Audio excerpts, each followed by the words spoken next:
오늘 하나님께서 우리들에게 주시는 말씀은 출애굽기 24장 1절부터 11절까지 말씀입니다. 출애굽기 24장 1절부터 11절까지 말씀 중에서 7절까지는 제가 봉독하고 8절 이후로는 합독하겠습니다.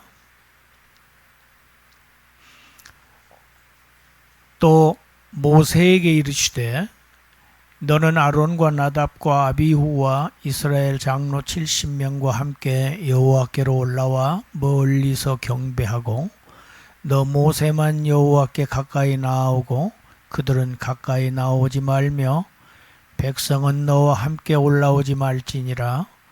모세가 와서 여호와의 모든 말씀과 그의 모든 율례를 백성에게 전하매 그들이 한 목소리로 응답하여 이르되 여호와께서 말씀하신 모든 것을 우리가 준행하리이다. 모세가 여호와의 모든 말씀을 기록하고 이른 아침에 일어나 산 아래에 제단을 쌓고 이스라엘 12지파대로 12기둥을 세우고 이스라엘 자손의 청년들을 보내어 여호와께 서로 번제와 화목제를 드리게 하고 모세가 피를 가지고 반은 여러 양푼에 담고 반은 제단에 뿌리고 언약서를 가져다가 백성에게 낭독하여 듣게 하니 그들이 이르되 여호와의 모든 말씀을 우리가 준행하리이다. 8절입니다. 모세가 그 피를 가지고 백성에게 뿌리며 이르되 이는 여호와께서 이 모든 말씀에 대하여 너희와 세우신 언약의 피니라. 모세와 아론과 나답과 아비후와 이스라엘 장로 70인이 올라가서 이스라엘의 하나님을 보니 그의 발 아래에는 청옥을 편듯하고 하늘같이 청명하더라. 하나님이 이스라엘 자손들의 존귀한 자들에게 손을 대지 아니하셨고 그들은 하나님을 뵙고 먹고 마셨더라. 아멘. 오늘 말씀 설교의 제목을 우리가 같이 한번 읽겠습니다. 함께 읽습니다. 그들은 하나님을 뵙고 먹고 마셨더라. 다시 한번.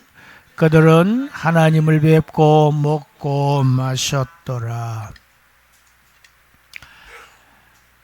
성경의 1차 저자이신 주의 성령께서 출애굽기를 통해서 말씀하시고자 하는 아주 중요한 부분들이 있습니다.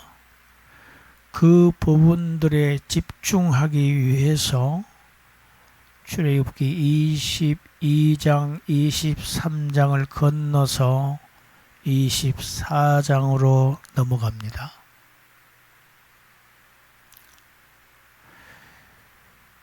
중간에 우리의 집중을 방해하는 그러한, 물론 22장과 23장 안에도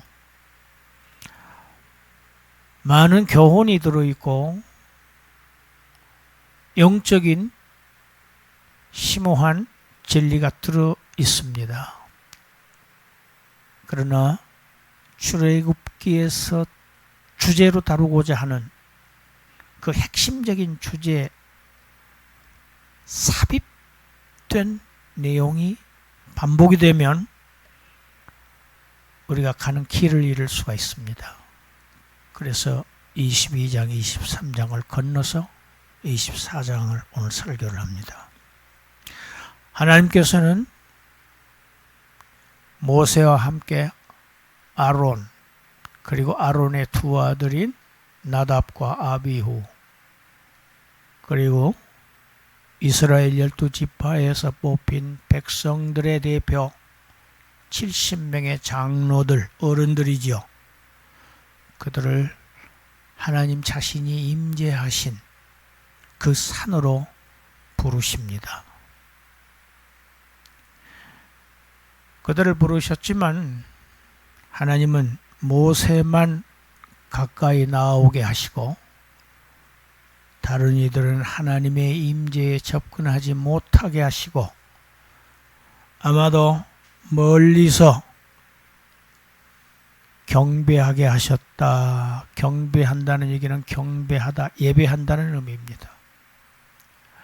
멀리라고 하면 어디일까? 아마 산중턱이었으리라고 생각됩니다.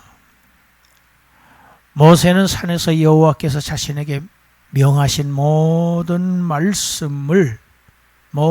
말씀이라고 하면 우리가 공부한 출애굽기 20장에는 10계명을 말합니다. 그리고 모든 율례들을 출애굽기 21장부터 23장까지의 모든 도덕률입니다. 그것들을 다 백성들에게 다 고합니다. 그대로 전합니다. 그러자 백성들은 하나같이 여호와께서 말씀하신 모든 것을 우리가 행하고 지키겠습니다 하고 맹세를 합니다. 모세는 이 여호와의 모든 말씀을 기록으로 남깁니다. 말씀은 기록되어야 합니다. 말씀은 저와 여러분들의 마음속에 기록되어야 합니다. 항상 그래서 내 심중에 하나님의 말씀이 거하셔야 합니다. 이른 아침 백성들이 서 있던 그 산 아래에다가 제단을 쌓습니다.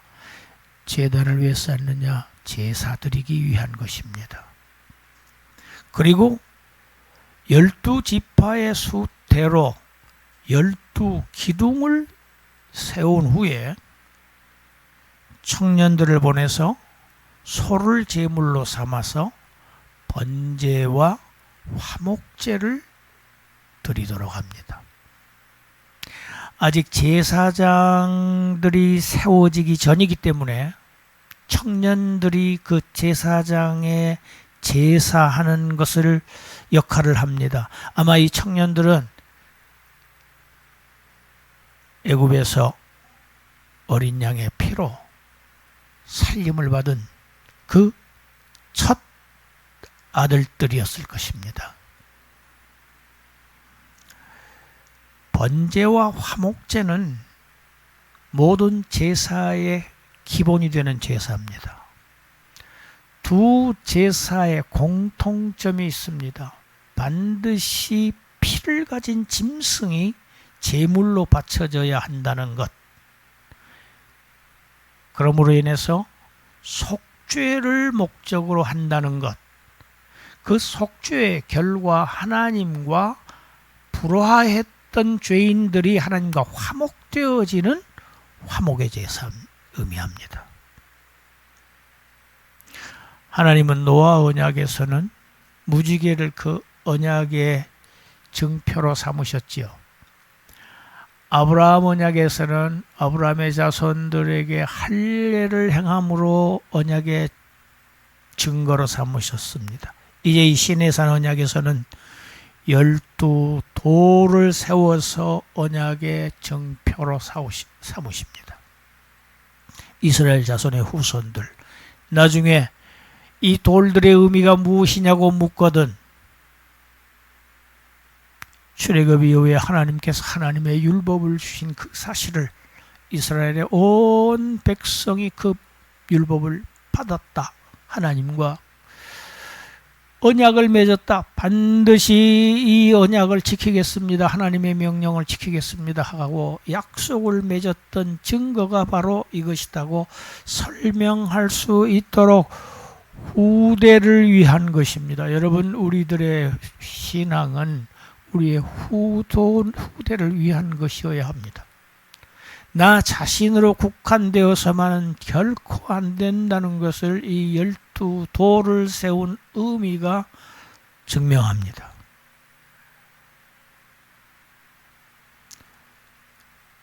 제사를 드린 후에 모세는 그 제물로 쓰였던 이 제물의 피를 절반은 여러 개의 양푼에다 담았고 절반은 제단에다 뿌립니다.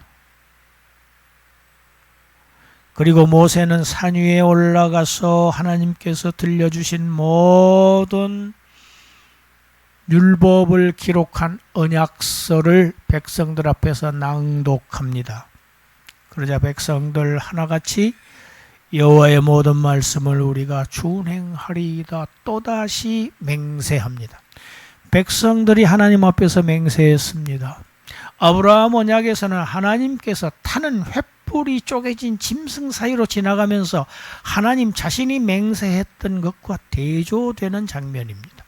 백성들이 하나님 앞에서 맹세를 합니다.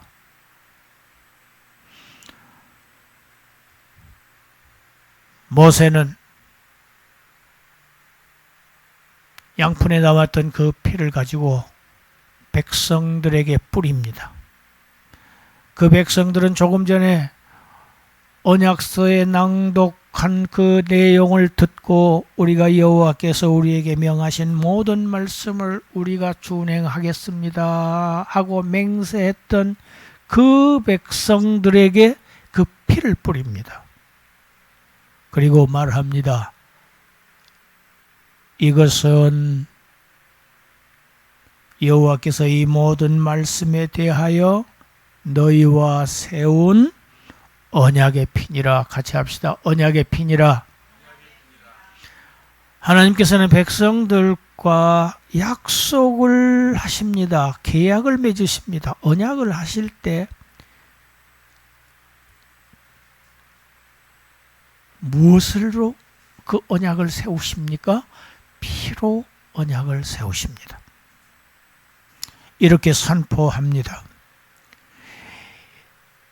우리가 구약 성경을 보면 왜 하나님은 자꾸 피를 강조하시는가?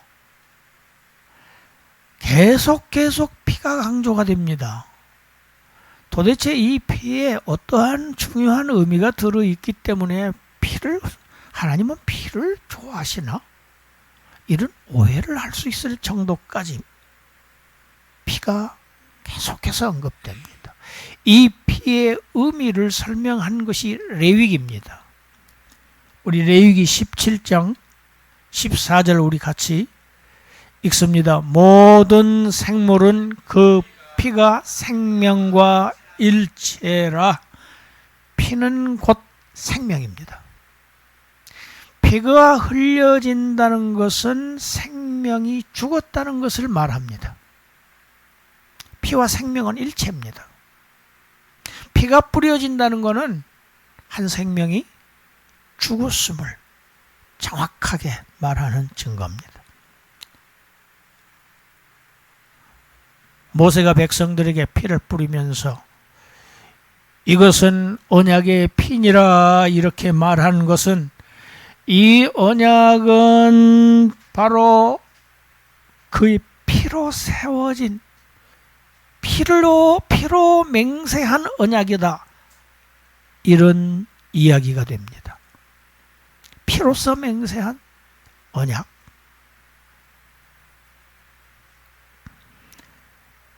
이 언약을 어기면 생명이 죽어야 한다는 것을 뜻하는 것입니다. 생명을 걸고 맹세한 언약이기 때문에 그 언약을 파기한 자는 반드시 생명을 내놓아야 한다는 것을 말하는 것이 이것은 언약의 피니라. 여호와께서 너희와 세우신 언약의 피다. 이 말씀의 의미입니다. 여기서 우리는 의문이 생깁니다. 이스라엘 백성들은 과연 이 하나님과 맺은 이 언약을 지킬 수 있을 것인가 하는 것입니다. 과연 그들은 이 언약을 다 지킬 수 있을까?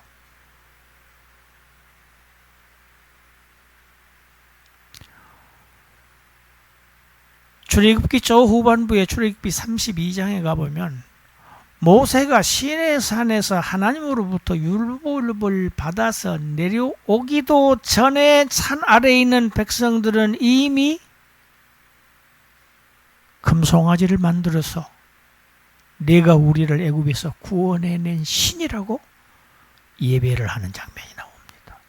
우상을 숭배하고 다른 신을 섬기고 우상을 만드는 1계명, 2계명, 첫째, 둘째 계명을 철저하게 파괴해버리는 장면이 나옵니다. 하나님은 이스라엘 백성들이 그렇게 할 줄 모르셨을까? 하나님은 전지하시고 전능하신 하나님이십니다. 모르실 리가 없지요. 그러면 하나님은 아시면서도 왜 그렇게 위험한 언약을 자기 백성들과 맺으시는가? 생명을 걸고 세우는 이러한 언약을 맺으셨을까? 그 해답이 바로 오늘 본문에 있는 번제와 화목제를 드리게 하셨다는 데 있습니다.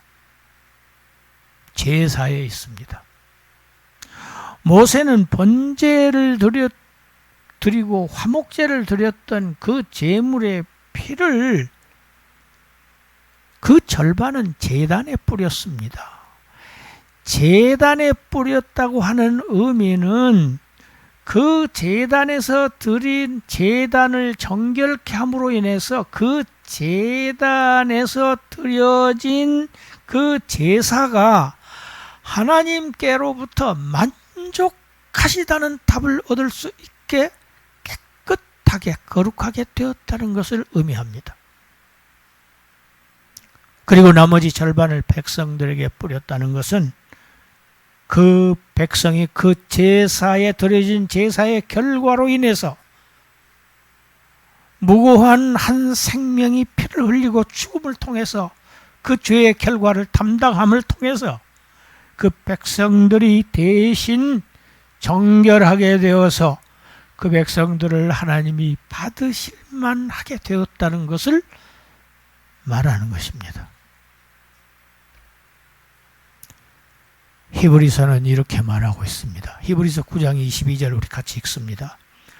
율법을 따라 거의 모든 물건이 피로써 정결하게 되나니 피 흘림이 없은즉 사함이 없느니라. 아멘. 구약의 성막에 있는 모든 물건들, 성막에서 하나님께 봉사하는 모든 봉사자들 다 그들에게는 피가 뿌려집니다. 왜? 피로써 정결하게 되기 때문입니다. 피 흘리지 않으면 정결하게 될 수가 없습니다. 속죄가 되어질 수 없기 때문입니다. 왜 제사에서 피가 중요한가? 그것을 역시 레위기에서 얘기하고 있습니다. 레위기 17장 11절 우리 같이 읽습니다. 육체의 생명은 피에 있음이라. 내가 이 피를 너희에게 주어 제단에 뿌려 너희의 생명을 위하여 속죄하게 하였나니 생명이 피에 있으므로 피가 죄를 속하느니라. 아멘. 피는 생명입니다. 그런데 보세요. 이 피를 구약 백성들 자신들이 그 제물을 준비했습니다. 이스라엘 백성들이 준비한 피입니다. 그런데 레위기 17장 11절에서 하나님은 뭐라고 말씀하십니까? 이 피를 너희가 준비하라 하십니까? 아닙니다. 같이 읽습니다. 내가 이 피를 너희에게 주어. 하나님께서 그 피를 주실 것을 지금 말씀하고 계십니다. 제단에 피를 뿌리실 그 피를 누가 주신다? 하나님께서 주신다. 이것을 여호와 이레라고 합니다. 여호와께서 미리 준비하셨다. 그래서 죄로 인해서 죽음을 당할 수밖에 없는 생명을 내어놓아야 하는 언약 백성들의 그 죄를 이 피가 속한다. 여러분, 이 속한다고 하는 이 단어는 히브리어는 카파르라고 하는 단어인데 확 덮어버린다는 뜻입니다. 덮어서 보이지 않게 해버린다는 뜻이 속한다는 이 원어의 의미입니다. 피가 죄를 덮습니다. 할렐루야. 피가 죄를 덮음으로 인해서 하나님께서 그 죄를 보시지 않는 것입니다. 왜 한 생명이 이 죄를 지은 하나님의 백성 대신에 그 죄값을 치르고 그 피가 전부 다 쏟아졌기 때문입니다. 그래서 우리는 이것을 대속이라고 부릅니다. 대리속죄입니다. 여러분, 저와 여러분들의 속죄는 대리속죄입니다. 다른 한 생명이 죄값을 대신 치름으로 인해서 대신 죽음을 통해서 대신 죄를 사하는 그 혜택을, 은혜의 혜택을 입는 이 자체를 대속이라고 부릅니다. 하나님은 죄인들을 대신해서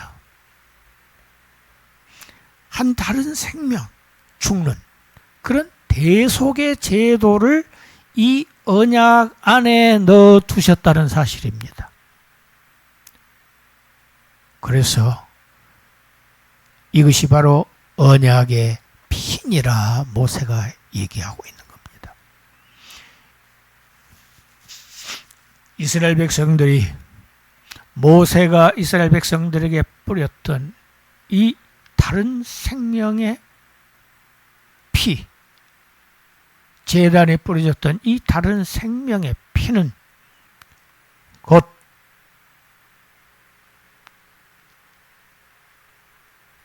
영원한 속죄를 위해서 하나님 제단 앞에 뿌려져야 할 예수 그리스도의 피, 그 제단에 뿌려짐으로 인해서 하나님의 백성들의 죄를 정결케 하는 그 예수의 피를 내다보고 있는 것입니다. 예표하고 있습니다. 이 예수의 피가 바로 하나님이 저와 여러분들과 세우신 새 언약의 피입니다. 할렐루야. 모세 언약에서 우리가 다시 한번 분명하게 알아야 할 점이 있습니다. 모세 언약을 흔히들 행위 언약이라고 합니다. 하라, 하지 말라, 인간의 행위를 규제한 언약이죠. 그러면 이스라엘 백성들은, 그 당시에 이스라엘 백성들은 과연 그들이 율법에 순종하는 자신들의 행위를 통해서 구원을 얻었던가 하는 점입니다. 그렇지 않습니다. 당시 하나님의 백성인 이스라엘 백성들도 저와 여러분들과 마찬가지로 행위를 통해서, 의로운 행위를 통해서 구원받을 수는 없습니다. 그것을 말하는 것이 지금 피가 등장하는 이유가 바로 그것입니다. 그들의 행위로는 불가능하다는 것을 말하는 것이 바로 이 언약의 피입니다. 오직 하나님의 은혜로만, 오직 예수 그리스도를 믿음으로만 구원을 얻을 수 있다. 이스라엘 백성들은 오실 메시아를 믿음을 통해서 믿고 구원을 얻었습니다. 할렐루야. 그 오실 메시아의 그 상징 모형물이 바로 그 당시의 제물이었던 짐승이었던 것입니다.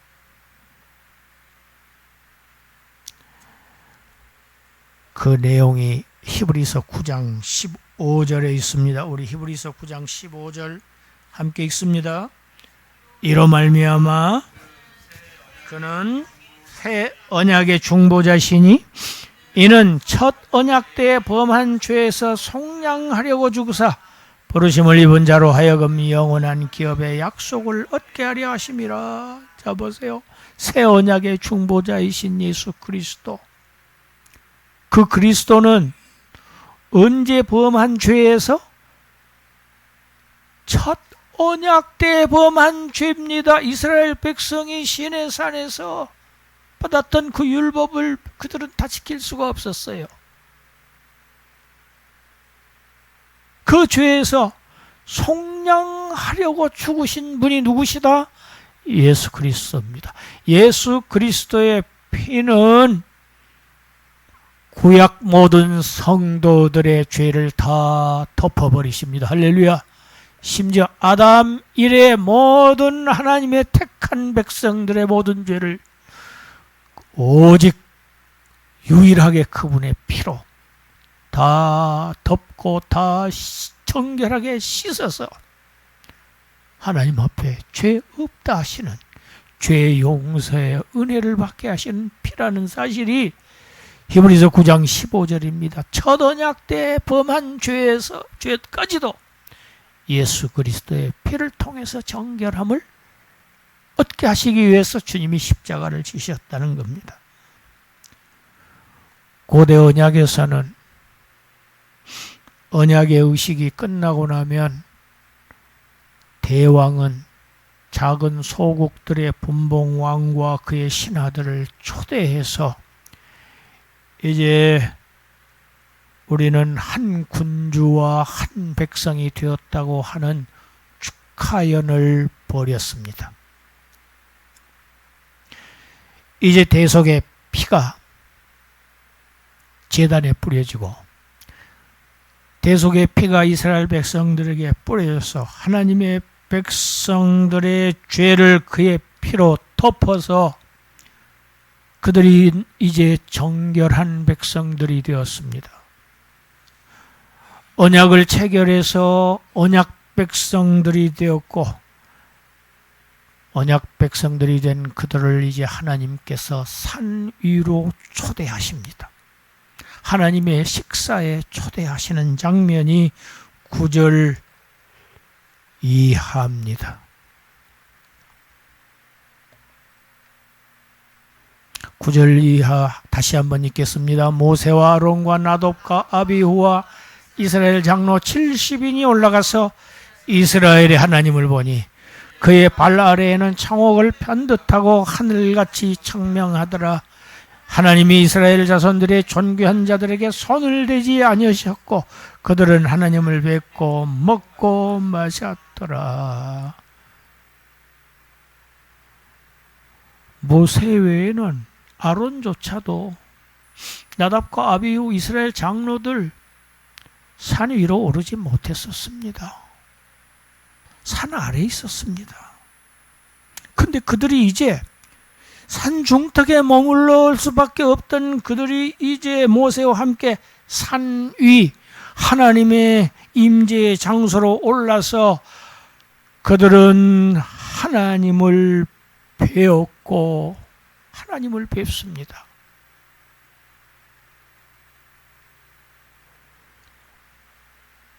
본문에 특이한 용어가 나옵니다. 10절에 하나님을 배웠다고 하는데 그 하나님을 어떻게 표현하고 있습니까? 이스라엘의 하나님을 배웠다. 하나님은 이스라엘의 하나님이십니다. 할렐루야. 하나님은 자기 백성들의 하나님이세요. 모든 사람의 하나님이 아니세요. 자기 백성들의 하나님이세요. 이스라엘의 하나님이십니다. 애굽의 하나님이 아니세요. 애굽에 있는 장자들의 죄를 속하지 않으세요. 생명 구하지 않으세요. 심판하십니다. 이스라엘의 자손들의 장자들만 살리셨어요.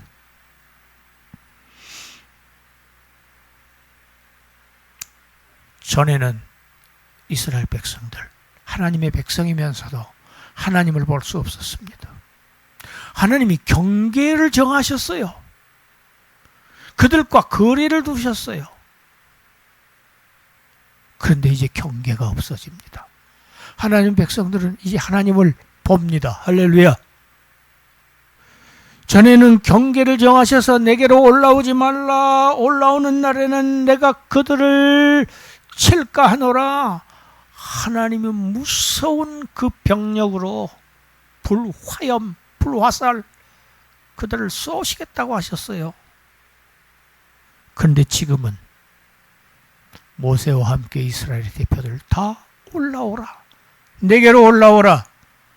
그리고 11절 중반절에 이스라엘의 자손의 총귀한 자들에게 어떻게 하셨다? 손을 대지 아니하셨다. 그들을 치지 아니하셨어요. 할렐루야. 이제는 죽이지 않으세요. 죄가 왜? 피가 뿌려졌기 때문입니다.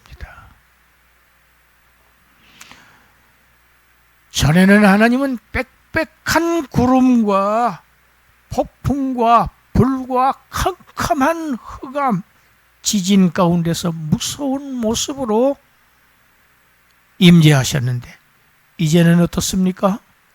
구름이 걷히고 맑고 포근하고 따뜻한 청명한 하늘이 지금 드러납니다.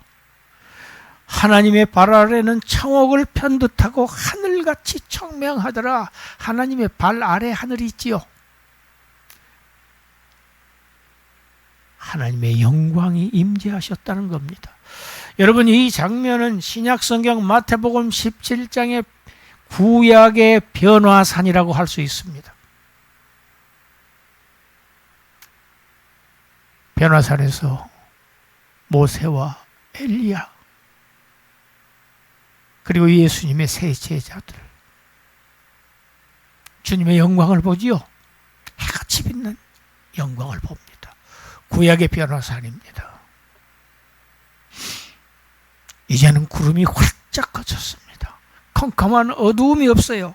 광명한 하나님의 임재입니다. 청명한 하늘입니다. 전에는 백성들은 하나님으로부터 엄격하게 분리되었습니다. 이제는 하나님의 임재 앞에서 하나님과 교감하고 하나님과 교제하며 하나님과 앞에서 식사를 합니다. 여러분, 식사하는 것은 참 친근한 장면입니다. 일상을 같이 한다는 겁니다. 항상 삶을 같이 한다는 겁니다. 11절 하나님이 이스라엘 자손들의 존귀한 자들에게 손을 대지 아니하셨고 읽습니다. 그 다음에 그들은 하나님을 뵙고 먹고 마셨더라. 하나님을 볼 뿐만 아니라 하나님 앞에서 먹고 마셨습니다.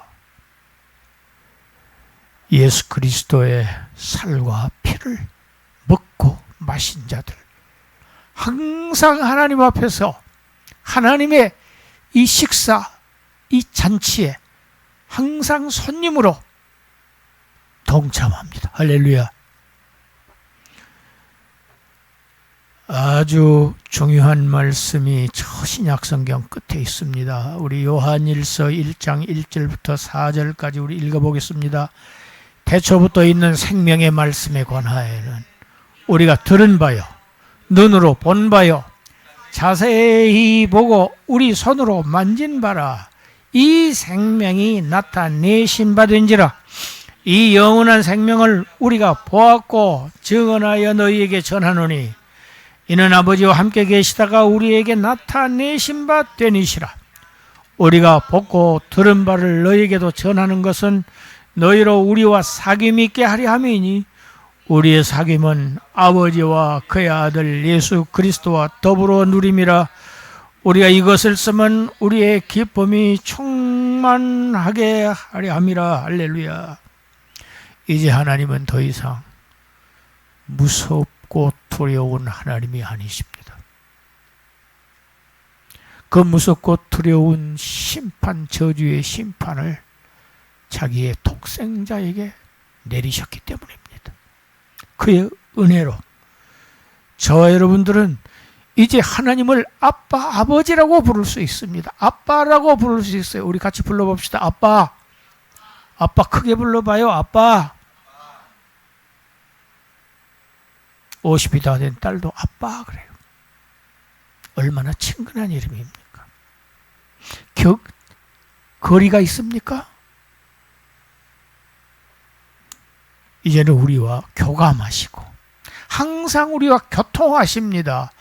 오늘도 우리가 예배 전에 사도신경을 암송했습니다. 성령을 통해서 우리는 하나님과 교통한다. 하나님과 교제한다. 사랑의 교제를 나누는 우리와 함께 하시는 임마누엘의 하나님이십니다. 할렐루야. 어린 양의 이 대속의 피의 은택을 입은 그의 살과 피를 먹은 자들, 이제 이 하나님과의 이 영적인 교제 안에서 항상 일생이 충만한 기쁨으로 가득 차시기를 주님의 이름으로 축원합니다. 기도합니다. 하나님,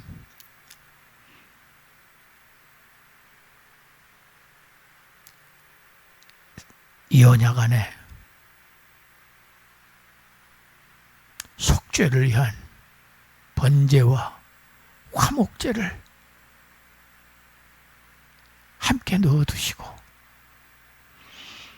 그 언약에 그 제사들을 통해서 영원한 속죄함을 입게 하신 것, 그 은혜를 저희들이 입었습니다. 이 은혜를 받은 자들로서 감사와 기쁨이 넘치게 하시고 쉬지 않고 하나님과 교통하며 그에게 감사하며 그에게 영광을 돌리며 그의 기쁨이 되는 저희들이 되게 하여 주시옵소서. 예수님 이름으로 기도드리옵나이다.